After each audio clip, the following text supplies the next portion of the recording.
Vinheta de abertura. Fundo azul. Ao centro, círculos tomam o aspecto de um átomo que dá lugar a um globo terrestre que gira em torno do próprio eixo. Círculo branco. Dentro dele, nome do programa, meio ambiente por inteiro. Água corrente com mata ao redor. Quem vive na cidade, às vezes, se sente distante de paisagens naturais, cheias de vida, como as florestas. A sensação é de um ambiente fora de nosso alcance, quase uma miragem na linha do horizonte. A evolução humana sempre dependeu das florestas. Elas são fonte de recurso para alimentação, Leonardo Ferreira, medicamentos, Sobradinho DF. madeira e papel, por exemplo. Nenhuma cidade é construída sem a ajuda de uma floresta. Esses ambientes ocupam 1/3 da Terra e, além de fazerem tão bem para a gente, abrigam uma rica biodiversidade da fauna e da flora. A floresta ajuda a equilibrar o clima e a vida no planeta, mas nem todos os humanos respeitam isso. Quando você está falando de floresta, você está falando de água. Mariângela Almeida, advogada. Então não é simplesmente árvore que está em pé. Você está falando de toda uma indústria moveleira. Você está falando da indústria da construção civil. Você está falando de muito mais do que de floresta, você está falando muito mais do que de árvore.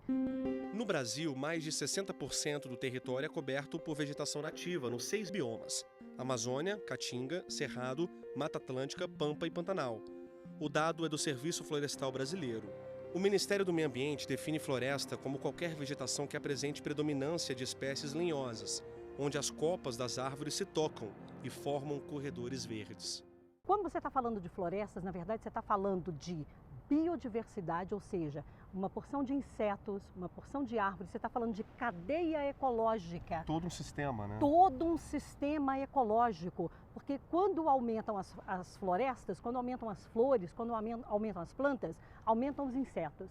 Atrás dos insetos vêm os predadores dos insetos e assim vem toda aquela cadeia de predadores até os grandes mamíferos.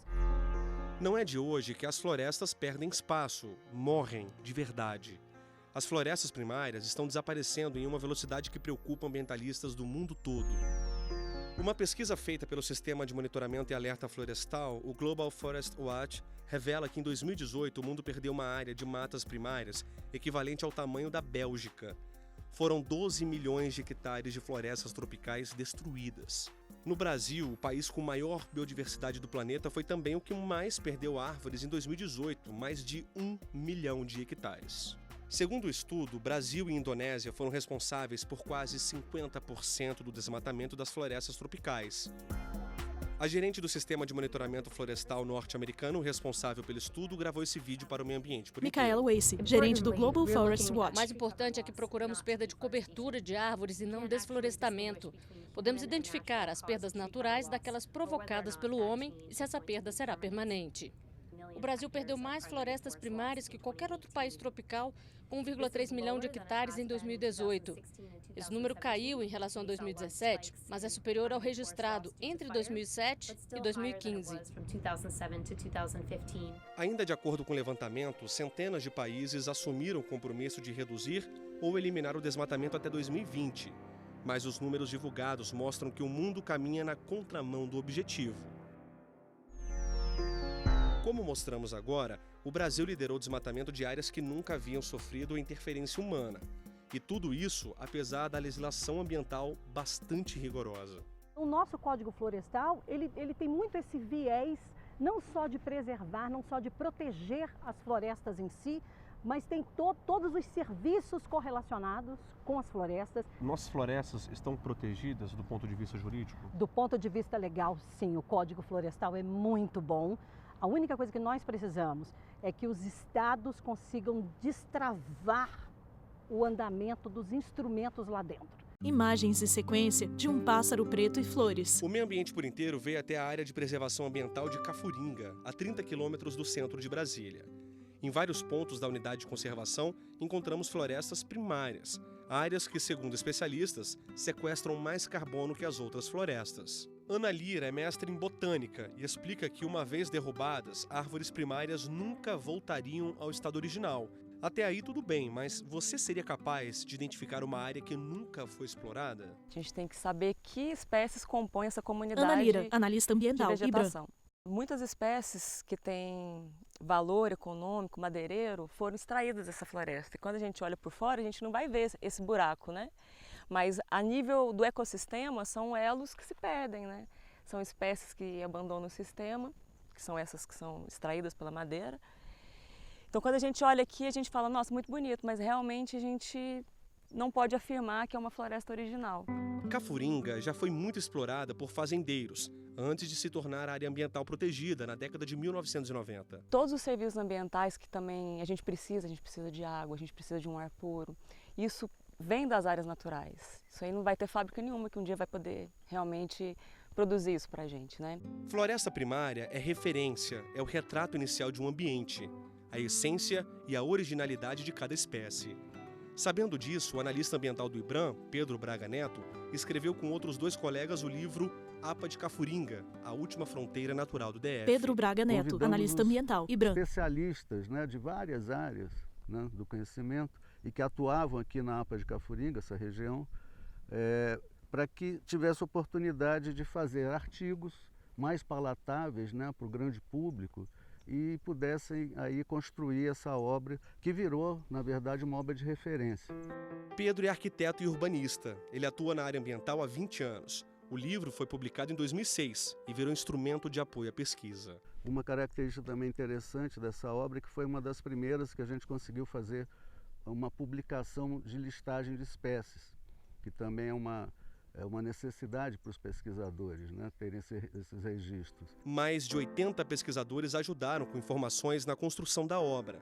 Estudioso da biodiversidade, Pedro conta que a APA da Cafuringa é chamada de Mar de Morros do Distrito Federal. A gente tem uma amostra bastante expressiva, tanto da flora quanto da fauna do Cerrado. E recentemente, inclusive, por monitoramento, nós constatamos aqui a presença, vamos dizer, de animais de topo de cadeia, como a onça pintada, a sussuarana, né, ainda circulando nessa região. Lince caminha em direção à câmera. Imagem de fogo se alastrando. No próximo bloco, você vai conhecer os desafios de quem combate o fogo para salvar nossas florestas. A gente volta já. Vinheta, fundo azul, animação de um átomo que dá lugar ao planeta Terra, que dá lugar a um círculo branco. No centro, meio ambiente por inteiro. Vinheta, fundo azul, animação de um átomo que dá lugar ao planeta Terra, que dá lugar a um círculo branco. No centro, meio ambiente por inteiro. Árvores e arbustos rasteiros, pássaro caminha dentro de lago. No bloco anterior, você aprendeu sobre a importância das florestas e as ameaças que elas sofrem com as ações do homem. Drone sai do chão. Vamos mostrar agora como a tecnologia tem ajudado a proteger esses ambientes. Drone voa no céu. Essas imagens são um mapeamento por satélite da ocupação territorial do Brasil. A ferramenta online mostra dados dos últimos 33 anos. É uma volta ao tempo que revela como nossas florestas vêm perdendo espaço. O projeto envolve empresas, instituições de pesquisa e universidades. Mário Barroso, coordenador do projeto MAP Biomas, TNC Brasil. Esses mapeamentos de uma forma muito mais barata do que normalmente é feita no Brasil. O que a gente está trazendo com o MAP Biomas é uma outra forma mais barata e mais rápida.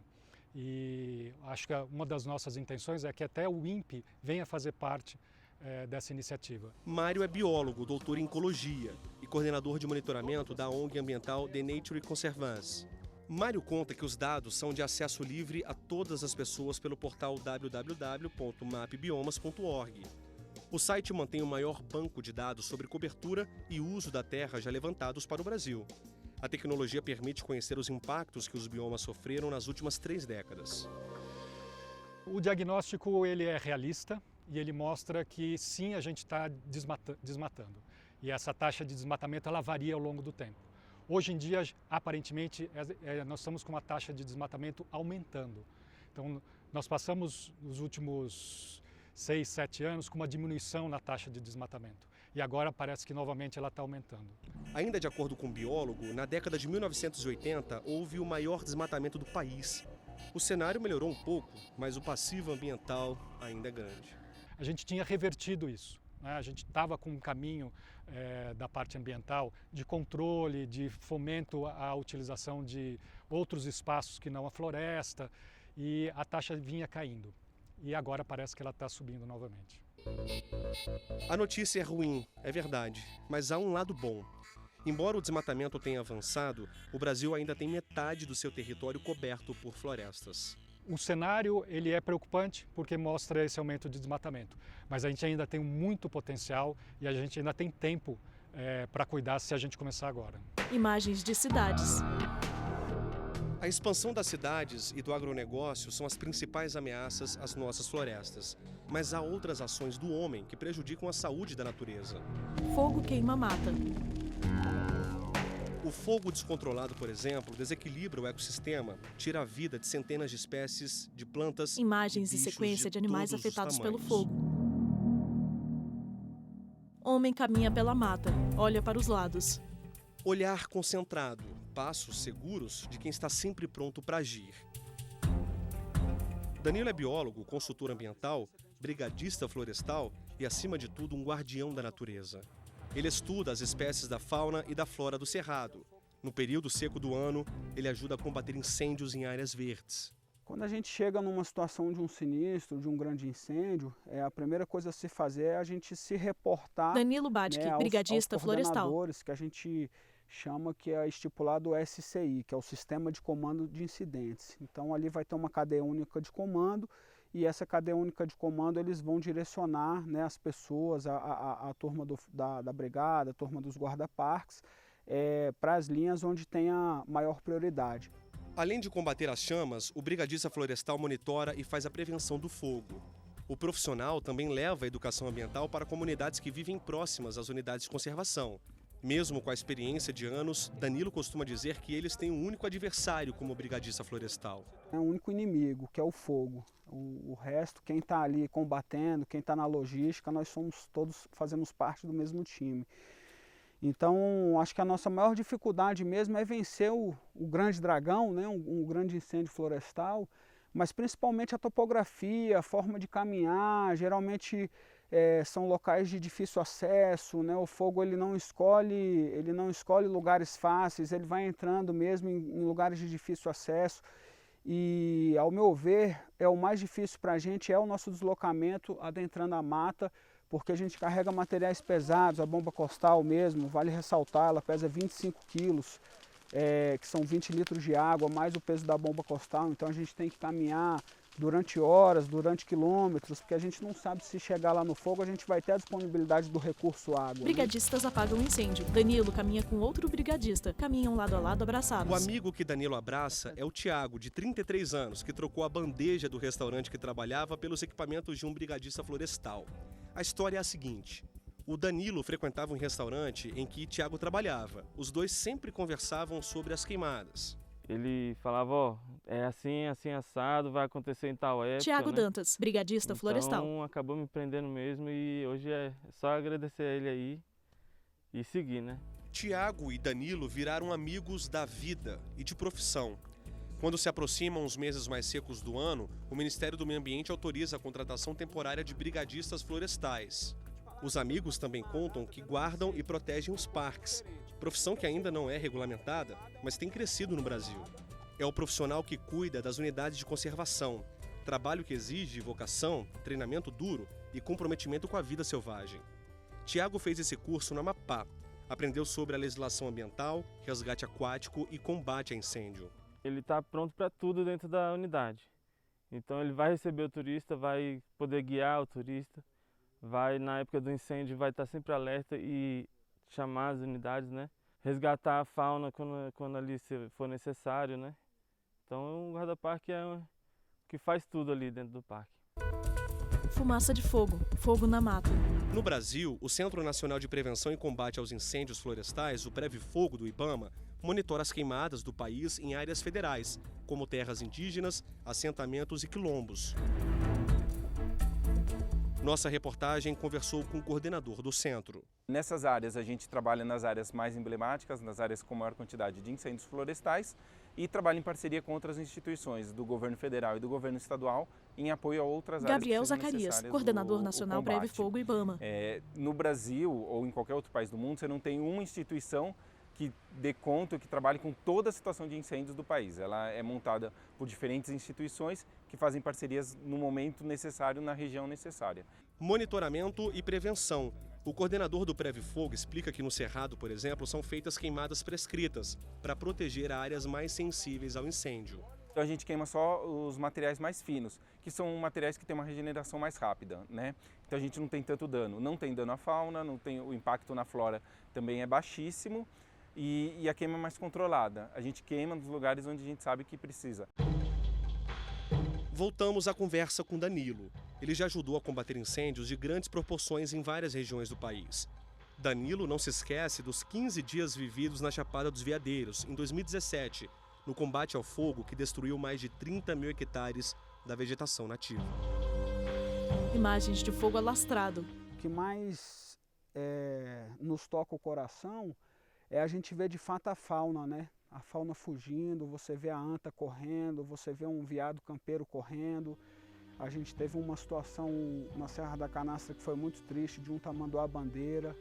Ele saiu de dentro da linha do fogo com a cauda dele. O tamanduá-bandeira é um animal, por ter sua característica, a cauda muito peluda, né? Muito volumosa. A gente viu um animal saindo do fogo, pegando fogo. Tentamos correr atrás, tentamos de alguma forma salvá-lo e assim, ele não entendia que a nossa intenção era correr atrás dele para apagar o fogo, né? Então a gente infelizmente não conseguiu, perdemos contato com esse animal, mas assim, o que eu vejo que é o mais triste mesmo desses combates que a gente vai é a mortandade dos animais. No incêndio florestal, cada segundo conta. Danilo segue na empreitada e quer saber se o Thiago se arrependeu de ter trocado o trabalho de garçom para ser um protetor ambiental? De forma alguma. E até convido todo mundo aí que queira ajudar, que queira fazer o curso, que esteja nessa luta ambiental. Vamos junto. Imagens e sequência dos brigadistas apagando fogo. No próximo bloco, Bob de Souza mostra como um grupo de ambientalistas trabalha duro para fazer renascer 30 hectares de cerrado. Voltamos já. Vinheta Fundo Azul, animação de um átomo que dá lugar ao planeta Terra, que dá lugar a um círculo branco. No centro, meio ambiente por inteiro. Vinheta Fundo Azul, animação de um átomo que dá lugar ao planeta Terra, que dá lugar a um círculo branco. No centro, meio ambiente por inteiro. Abrimos esse bloco do programa falando de restauração de áreas bastante degradadas, mas uma restauração com espécies nativas. E muita gente acha que reflorestamento significa plantar mudas Repórter de Bob árvores. de Souza, Planaltina, Não é bem DF. assim. Nós estamos no meio de uma área que está sendo restaurada no Distrito Federal, muito mosquito já aqui na região, comecinho da noite, e vemos o plantio por semente, plantio direto, de espécies como essa daqui. Isso daqui, mas esse tipo de capim, vai garantir aos poucos a restauração de todo o sistema ecológico do Cerrado. Câmera em movimento mostra a plantação no chão. Restaurar de baixo para cima. Veja as mudas pequenas de arbustos. As maiores são árvores frutíferas. Foram mais de 2 toneladas de sementes espalhadas nessa área de cerca de 20 hectares. É um assentamento que recebe o plantio direto, sob orientação de técnicos agrícolas e de analistas ambientais. A restauração começou em setembro de 2018 e ainda há resquícios da infestação de capim exótico, o braquiária. As formigas cortadeiras cavam a nova casa. Em breve, haverá comida para todas as espécies do bioma. O projeto tem a cooperação do ICMBio, Instituto Chico Mendes de Conservação e Biodiversidade. O braço forte do reflorestamento é a rede dos coletores de sementes. Então esse trabalho aqui é parte Alexandre Sampaio, analista ambiental, ICMBio. Ao mercado de sementes nativas do Cerrado. 2 toneladas de sementes de espécies nativas tem um custo relativamente alto, né? Tem um custo alto, mas na verdade um custo que é muito menor do que a prática usual de restauração que tem sido utilizada hoje, que é o plantio de mudas, né? Com o mesmo valor utilizado para restaurar 1 hectare com plantio de mudas só de árvore, a gente consegue restaurar pelo menos 2 hectares, incluindo árvores, arbustos e gramíneas. Todas essas plantas estão vendo aqui. O sistema completo. O sistema completo cobrindo a área toda. E todo o trabalho feito no Cerrado tem uma motivação extra em relação aos outros biomas. E o Cerrado tem uma questão especial associada a ele, que é a questão de ser o berço das águas, todo mundo sabe, né? E essa característica do cerrado depende dessa diversidade de tipos de plantas. Se fosse só floresta aqui no cerrado, a produção de água não seria tanta como é, né? A gente precisa das árvores, dos arbustos e das gramíneas, todos misturados, formando a vegetação de savanas que a gente conhece. E qual é a sua expectativa em relação a esse projeto aqui? Esse projeto, pelo que a gente vê aqui, está dando muito certo. Era aquilo e hoje é isso aqui, uma área com diversidade. Uma área que está produzindo água, uma área que tem polinizadores nativos que facilitam também a agricultura. O projeto que abriu as portas para os coletores de sementes foi criado há uns 10 anos pelo governo federal e acabou sendo uma alavanca social entre quilombolas e povos da floresta. E os benefícios não param aí, não. Esse assentamento abriga 40 famílias de produtores. Mas o laço social é ainda maior. As pessoas estão, além de prover todos esses serviços ambientais, além de conservar a biodiversidade, ainda estão gerando renda com o cerrado em pé, né? Você pega uma área de reserva de cerrado, você consegue coletar sementes lá, vender essas sementes para fazer restauração, ou seja, gerando renda, uma renda alternativa bastante importante, especialmente para pequenos produtores rurais. Mãos descascam milho na plantação. Agora vamos confirmar com o seu Deonei como está o plantio em corredores ecológicos que já foram plantados aqui no assentamento. Plantamos milho, plantamos feijão. Mas diz que é um milho diferente, né? Um milho feijão. crioulo. Deoneide Souza, agricultor. O feijão também é crioulo ou não? Feijão não. Ele já tinha sido plantado várias vezes e a segunda planta, né? Sei. E o milho ficou bom? Ficou bom. A espiga ficou viçosa? Boa, fizemos pamonha. Eita. Muita pamonha. A animação do agricultor contagia toda a equipe técnica de restauração. Quer um exemplo? Ouça o que o Vinícius vai falar. Como é que você qualifica esse projeto aqui? Eu qualifico como inspirador. A gente aprende na faculdade a derrubar a mata para plantar. Abílio Vinícius Pereira, engenheiro agrônomo, WWF Brasil. E aquilo ali nunca me respondeu as perguntas que eu tinha como futuro profissional, né? Não era o caminho que eu queria seguir, eu queria fazer diferente daquilo que eu estava aprendendo na escola, né? E tive que fazer uma faculdade paralela, que era buscando os caminhos da agroecologia, da agrofloresta, porque naquela época estava engatinhando. E quando eu vi aqui uma perspectiva de restauração do cerrado, para trazer o cerrado de volta e não trazer uma mata, algumas árvores que às vezes nem são do cerrado mesmo, né? Fiquei muito feliz porque a gente chega muito mais próximo do cerrado como ele realmente é por meio da semeadura direta. Um dos maiores problemas quando se pretende restaurar uma área como essa daqui, você viu, o solo já está bastante arenoso, é o cuidado que se deve ter com o material que vem de fora, as espécies exóticas. Esse daqui, por exemplo, é um capim que não faz parte das espécies do cerrado. Eu estou olhando aqui, Alf, ao seu lado aqui, em toda essa área, nós vemos um capim que é um capim diferente desse. Esse capim já é resultado da semeadura? Sim, já é um resultado da semeadura. Isso aqui é o andropolo nativo. Sei. Aqui nessa área aqui em si havia bastante andropolo exótico, que é aquele pé maior, que tampa da altocerona maior, não. Aqui já é o nativo, que já foi da parte da semeadura já, que já está... Alfi Lima, técnico em agroecologia. Depois de um ano, ele já morre para já vir nas outras plantas. Então essa palhada dele que cai já serve para biomassa para as próximas plantas, pegar água, ajudar para germinar e isso aí. E quando você encontra alguma espécie exótica, algum capim, alguma torceira de braquiária, você tem que tirar de que jeito? O processo foi para não degradar muito as plantas que foram plantadas nessa semeadura, usar um enxadão na mão, trabalho manual. Porque aqui dá para ver que não tem como usar máquina para fazer essa manutenção aqui. Como funciona essa semeadura direta? Então, a semeadura direta é uma Francisco Delano, presidente da Associação de Produtores Agroecológicos. Que tem ganhado espaço, porque ela tem condições de trabalhar grandes áreas, né, e com diversidade, com um custo relativamente baixo. É semeado em abundância, grande quantidade de sementes, para elas virem, né, fecharem, criar uma condição de diversidade e criar, como eu disse, a condição de sucessão.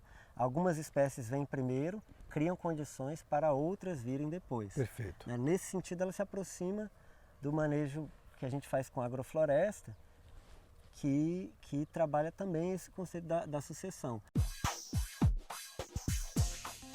E para finalizar o programa, falamos de um dos maiores desafios da educação ambiental, a formação de agentes florestais desde os primeiros anos escolares. Em São Paulo, a Escola de Engenharia Florestal Luiz de Queiroz encontrou a solução. Como vocês podem ver, agentes mirins estão sendo formados na cidade de Piracicaba, a 150 quilômetros da capital paulista. O projeto Florestas do Futuro ganhou até reconhecimento internacional por sua ousadia. Criança chuta uma bolinha em garrafas de madeira e acerta uma. E assim chegamos ao final do Meio Ambiente por Inteiro. Para rever este e outros programas, acesse tvjustiça.jus.br. E se quiser mandar um e-mail para a gente, o endereço é meioambienteporinteiro@stf.jus.br. Acesse também o nosso canal no YouTube, TV Justiça Oficial. Até a próxima! Créditos. Produção, Marcela Luiza. Reportagem, Bob de Souza e Leonardo Ferreira. Edição de texto, Bob de Souza. Cinegrafia, Lúcio Ribeiro e Paulo Dutra. Assistência técnica, Josenildo Júnior e Juvenal Alves. Edição de pós-produção, Paulo Mendonça. Videografismo, Leonardo Veloso. Núcleo de programação, Rosa Wazen. Núcleo técnico, Fábio Guedes. Núcleo de produção de programas, Soraya Fonseca. Supervisão, Coordenadoria de TV e Rádio. Secretaria de Comunicação Social, STF. Realização, TV Justiça 2019.